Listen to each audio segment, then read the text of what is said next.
السلام علیکم ورحمۃ اللہ وبرکاتہ۔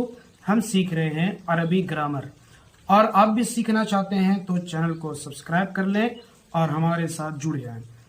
آج ہم سیکھنے والے ہیں مرکب مفید کا دوسرا نام کیا ہے۔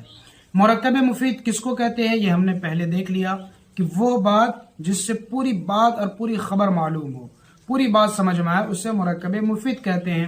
اسی کا دوسرا نام جملہ ہے اور اسی کا دوسرا نام کلام ہے۔ آج ہم یہ دیکھیں گے کہ جملہ دو طرح سے ہو سکتا ہے، یا تو جملے سے پوری بات سمجھ میں آ رہی، کوئی خبر سمجھ میں آئے گی، یا کوئی خبر نہ ہو لیکن کوئی انشاء ہو، کسی چیز کی طلب ہو یا کوئی معاملہ ہو، اسی کو جو ہے جملہ خبریہ اور جملہ انشائیہ کہتے ہیں۔ جملہ خبریہ وہ جملہ ہے کہ جس کے کہنے والے کو سچا یا جھوٹا کہا جا سکے، یعنی اس میں خبر ہو، اور جملہ انشائیہ وہ جملہ ہے کہ جس کے کہنے والے کو سچا یا جھوٹا نہ کہا جا سکے۔ کیوں؟ اس لیے کہ اس میں انشاء ہے، جیسے تفضل، اس کے معنی ہے تشریف لائیے۔